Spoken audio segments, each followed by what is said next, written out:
amadouer les moufettes pour qu'elles nous laissent tranquilles. Et ça prendrait moi, évidemment, animateur mexicain, pour dire « Hey, caramba! Bienvenue au Buzz.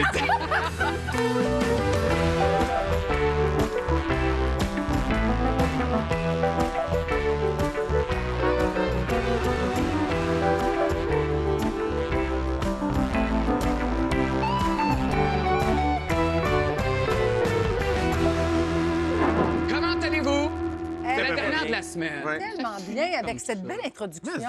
C'est la plus belle intro. Mais les moufettes, hein, surtout, c'est la première fois qu'on fait cette référence-là, qu'on parle de toi. Ça arrive. Es-tu tanné? Mais Pourquoi qu'on parle de toi? jamais. Ah. Ben non, tanné d'une des plus belles choses de ma vie. Non, mais juste pour te donner l'info, j'amadoue seulement les moufettes qui sont opérées et dressées. OK, c'est important. Voilà. Tu peux pas les kicker avec tes bottes parce que c'est des nouvelles bottes. Ben non. Mais elle traîne ça pour nous autres. Est-ce qu'on peut les voir? Bien certain. Ça a Ben pas, merci. écoute, c'est pas rien, là. Toujours, je les ai gardés pour toi. Il n'y a vous pas de autres. petit jeudi, mais... Il n'y a pas de petit jeudi. Ça, Puis c'est avec la pluie, c'est on a en besoin peau de couleurs. post-it, ça. Oui. Ou de Paparman. Ah, hey, ça fait-tu du bien? On commence, on parle des vraies affaires. Ben, Ah! oui, on change le monde à cette émission. La grande nouvelle dans le monde du hockey cette semaine, tout le monde en parle. Pierre-Yves Lard qui a joué sa première partie de hockey avec sa ligue de J'en ai garage. joué Wow. 3 cette semaine. 2 3 défaites, une games. victoire. Ouais. Oh, Aucune mon médaille. Dieu. Étais-tu raqué? Non, pas tant. Je me suis tenu en forme quand même pendant la pandémie. Là. J'ai fait de la corde à danser un peu, mais juste de retrouver les gens. Puis, Mais tu c'est sais, ça. c'est ça, le courir après une POC comme des enragés, il n'y a rien de plus satisfaisant.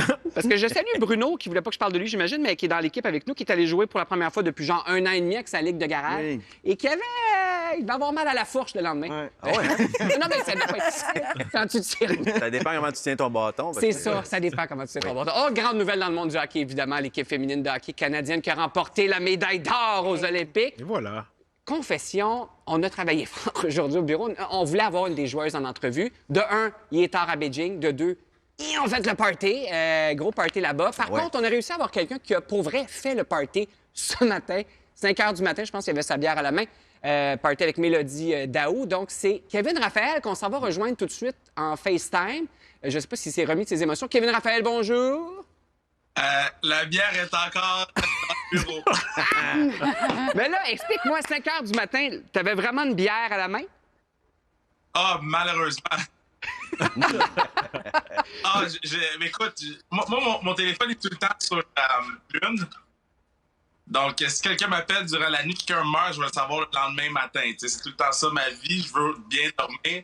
Et là, mon téléphone n'arrête pas d'allumer parce que des fois, quand tu as 3-4 appels, t'arrives, pas une sonne.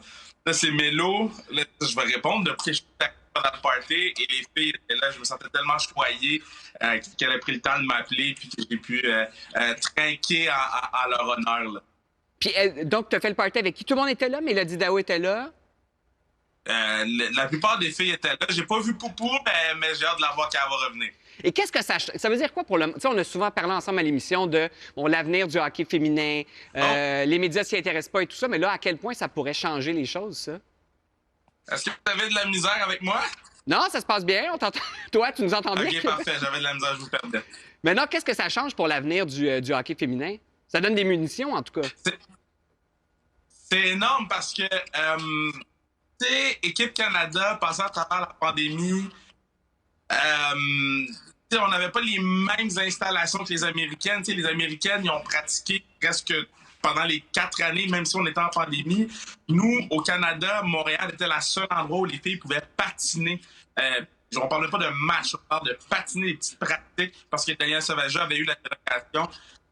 Les jeunes de voir ça, les jeunes universitaires de voir ça, puis de se dire que c'est possible pour elles aussi. Non, c'est spécial. Là. Oui. Même moi, hier, j'ai versé des larmes. Puis, si j'étais une joueuse de hockey de 12, 13, 14 ans, je serais inspiré, je serais prêt à passer à travers un peu. Ben oui, c'est ça la bonne nouvelle. Ben merci, Kevin. Je suis très heureux d'avoir vu tes chaussures aussi. Tu en as parlé à Oui. toutes les émissions. Pas juste On les comme voit ça. enfin. Ça, c'est une partie de sa collection, évidemment. On se revoit Je vous bientôt aime. en studio, J'ai hâte de Kevin. vous plateau. Ciao. Salut! Et il y en a d'autres, un autre en fait qui a eu une bonne semaine, mis à part l'équipe canadienne. C'est un résident du centre du Québec. Vous avez peut-être vu ça passer. Lui, un homme comme ça, il décide de rentrer au travail. Ça va jusque-là. malgré le fait qu'il avait remporté un gros lot à la loterie la veille, à peu près 7 millions. Et là, le premier... Je ne sais pas si vous auriez fait la même chose, vous auriez rentré au travail. Frédéric Pierre, non, tu serais le premier à arrêter de travailler. Pourquoi? Qu'est-ce que tu ferais? Arrêterais de... C'est des légumes, je m'occupe de mon jardin, C'est tout? je décroche vraiment. 7 millions?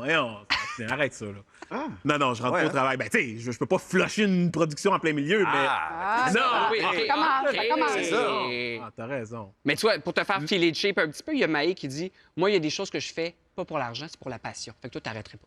Non, si je reçois une invitation qui est stimulante... Comme venir ici. Oui, comme venir ici. Exactement.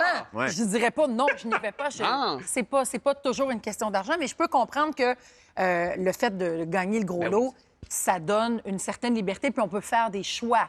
Oui, C'est la beauté exact. de la chose. Moi, ça rime avec liberté.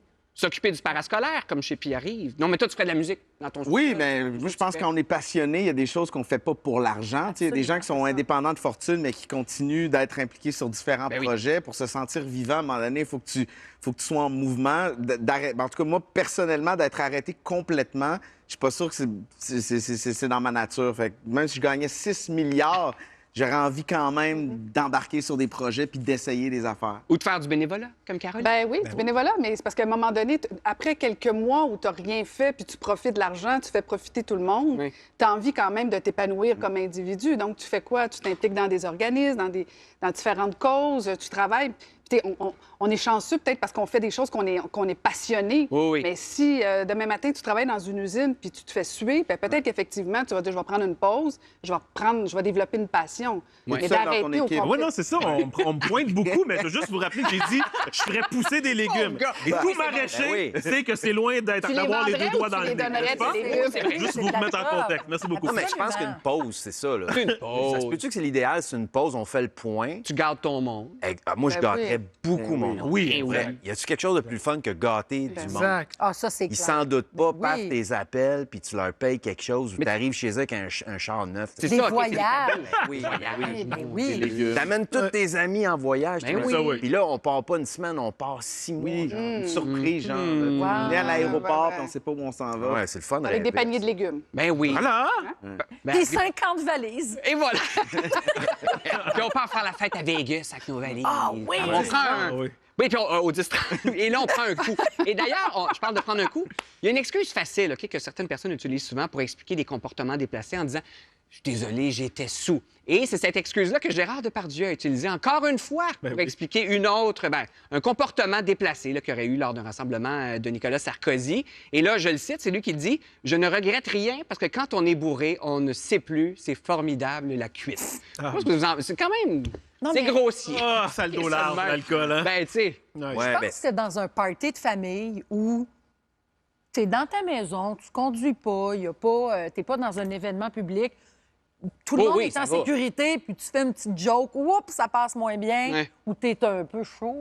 C'est pas si dramatique, c'est pardonnable. Je parle pas là, de quelque chose d'excessif. ouais. Ouais. Mais tu sais, c'est pas dangereux ou pas méchant, juste une petite joke qui passe pas bien. Mais je trouve que quand tu as une responsabilité, tu es une personne publique, tu es dans un lieu public Oui, puis et que un tu le événement sais. comme Tu le ça. sais que t'es pas capable ben non, d'arrêter. tu peux pas, c'est une responsabilité. Tu peux pas dire j'étais bourré. Ouais, ouais. Ça se pourrait Non. que, tu sais, que l'ivresse aussi révèle un peu ta vraie nature. Tu sais, ça désinhibe. C'est-à-dire que des fois, j'ai l'impression que ça décongèle des comportements qui sont enfouis en toi. Tu sais, une drogue psychédélique, mettons, tu vas halluciner ou tu vas entendre des voix, je comprends. Non, on le sais sait pas. moi-même. Pierre. Ouais, ouais, On le sait pas, Pierre. non, Non, c'est pas. mais tu peux nous en parler, là, mais... C'est drôle parce qu'on parle de ça, puis je suis là comme. On est là. Hey! De quoi tu parles? Mais il n'est plus que l'ombre de lui-même. C'est pas la première fois, en plus, qu'il explique ses déboires comme ça, tu sais. Oui. Mais tu sais, on s'entend aussi que, tu sais, je trouve que c'est un peu rire au visage du monde, là, parce qu'on a tous déjà bu un verre et pris une cuite. Puis, Absolument. excuse-moi, il faut vraiment être sous beaucoup pour ne plus répondre de ses Ouais. actions. Et Moi, puis je trouve, en Mais tout cas. est-ce que c'est un alcoolique? Sûrement aussi. Tu sais, puis ça se soigne. Puis s'il est capable d'aller en thérapie puis de être une meilleure personne Ben oui. après, ça se peut. J'ai l'impression que c'est un alcoolique puis il est pas capable de s'arrêter quand il part, quand il prend un verre, il va Oui, jusqu'au c'est bout. ça. Il n'y a tu sais. pas le discernement, le jugement de dire ouais, Non. ce soir, tu sais, je vais pas boire. Je suis au palais Le- présidentiel, je devrais me tenir un peu. Exact. Il a même avoué qu'il s'en allait là puis qu'il dit, oui. moi, ce soir, j'en vire toute une. Il l'a pas dit comme ça. Et mais- pourtant, c'est Cyrano! Ben oui! Rendu de la misère à passer. Talon, Gérard! On a beaucoup remis en question la sécurité dans les rues de Montréal. On en a beaucoup parlé depuis 2-3 ans. Et là, il y a Valérie Plante qui doit être très heureuse. Elle a appris la semaine dernière que, selon une récente étude, Montréal serait la ville la plus sécuritaire pour les voyageurs. Donc, devant Amsterdam, devant Tokyo. Wow. Étude qui se base sur un paquet d'affaires. Donc, les menaces terroristes, les impacts météorologiques, les mesures sanitaires et la sécurité des femmes et des minorités. Je sais pas si... Toi, tu habites à Montréal? Non. Ah, tu habites pas à Montréal. Mais qu'est-ce que tu penses de la sécurité à Montréal? On en a tellement... Peut-être pas, c'est dur pour moi, mais c'est vrai qu'à chaque fois que j'ai voyagé dans le monde puis que je suis revenu à Montréal, je faisais, hey, notre métropole, c'est pisse, hein? C'est assez tranquille. Oui, c'est... Je me souviens d'une fois, je revenais de New York. Là, Oui. Te faire attaquer, voler ton portefeuille. J'adore Paris, j'adore voyager, mais ce que je veux dire, c'est que quand tu es une fille seule, il y a des endroits, tu sais, dans le Bronx, à New York, il faut que tu fasses un peu attention. À Montréal, moi, quand j'étais un petit peu plus jeune puis que je sortais tard le soir, des fois, je sortais, il était tard, je prenais un taxi, j'ai jamais eu peur. Oui. Donc, effectivement, je pense que Moi, j'ai là-dessus, pas l'impression que Montréal est très, très sécure. Là. Tu sais, c'est sûr que si tu parles il n'y aura pas de tornade à Montréal parce qu'on n'est pas dans des pays comme ça, là, parce que ça fait partie des critères, ces affaires-là. Ben oui, absolument. Mais la sécurité à Montréal versus la sécurité dans une autre grosse ville, je pense que c'est pas mal du pareil au même. Ben, je pense ça que dépend ça a des changé quartiers. beaucoup aussi Ah, depuis ouais. que moi, je sortais plus. Là. En fait, on pourrait remettre le feu aux poudres. Est-ce que Montréal est plus sécuritaire que Québec? Ou est-ce que Ben, Québec, ça ferme à 9 h. Là, peu importe. Oui, oui. Ouais, C'est ça qui est Québec, dangereux. Non, mais moi, il n'y a pas de quartier à Montréal que j'aurais peur de traverser. Tu sais, j'ai jamais entendu... Tu sais, je me suis jamais couché le soir puis entendre des coups de feu ou avoir peur d'être kidnappé à Montréal ou qu'un chauffeur de taxi me dise « Hey, débarque pas ici. Ouais. Ici, ça tue pour 10 piastres. Tu sais, puis il y a des endroits dans le monde où c'est ça.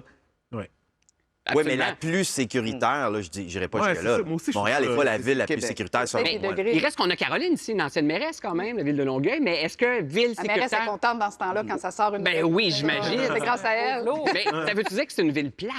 Est-ce que ville sécuritaire égale ville plate? Non, mais je pense pas qu'on peut dire ça de Montréal, là.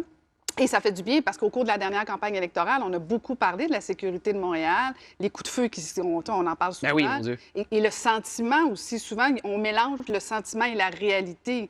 Moi, je pense qu'un peu comme Maë, je veux dire, quand tu te promènes à l'international, si tu compares Montréal à d'autres villes, tu te sens en sécurité. Si tu compares à Québec, bien là, c'est sûr que Québec est beaucoup plus sécuritaire. En tout cas, le sentiment qu'on peut avoir. Ben, quand tu n'es pas chez vous, déjà, tu te sens moins en sécurité. Effectivement, Fait que oui. Pour moi, ça compte pas. Aussi. Tu sais, ce que je veux dire, c'est que moi, quand je suis allé, mettons, en Inde, à New Delhi, je peux te dire que je me sentais pas en sécurité. Pourtant, tout le monde se promenait comme si de rien n'était. Oh oui. Puis moi, j'avais l'impression qu'à tout moment, quelqu'un pouvait sortir avec un bazooka, tu sais. Fait que quand t'es c'est- pas chez vous, t'es un peu Il y a craintif. plusieurs, C'est l'inconnu. nuances. Je vais vous montrer quelque chose avant d'aller à la pause, OK? Parce que là, bon, aux Olympiques, on sait, ce sont les joueuses qui sauvent la face du Canada. Et là, on est tombé là-dessus ce matin, le 17 février 1962. Donc, ça fait 60 ans aujourd'hui. Le photojournal qui titrait Les femmes à l'université. Terrible. Un pur gaspillage d'argent. Caroline Maé, des réactions? Ben, c'est une énormité, mais aussi, c'est que ce qui me choque là-dedans, c'est bien sûr le propos, mais c'est que ça fait pas très longtemps. Mais ça fait pas longtemps. C'est épouvantable. Mais j'en rajoute une couche, OK? Ça, c'est dans l'article. Je cite l'article. Alors que le gouvernement dépense des millions pour l'éducation, beaucoup de jeunes filles vont à l'université, soi-disant pour enrichir leur culture ou préparer une profession. Les malins prétendent que les meilleures raisons ne sont que des prétextes, que l'université est surtout un merveilleux terrain pour la chasse au mari. Dans 60. Mike. Mais tu sais, 20 ans avant, c'est quoi, le droit de vote, c'est quoi? Ah ouais, Mais c'est 40. ça. On ne peut pas regarder ça avec nos yeux d'aujourd'hui parce Non, que c'est sinon, ça. on est en colère tout le temps. Ça fait du bien de se C'est dire qu'on a terrible. évolué. Oui, Ah, là, Hey, une il y a de l'espoir. chance. Ben mon Dieu. Puis là, justement, je termine là-dessus. On parle de la force des femmes. Tout à l'heure, on va parler d'une pionnière, OK? C'est une capitaine de bateau, elle Wow. est à Caraquette. Et on cherche à la maison d'autres femmes inspirantes. Donc, est-ce que votre mère a été la première éboueuse de son village? Est-ce que votre grand-mère a porté des pantalons avant tout le monde?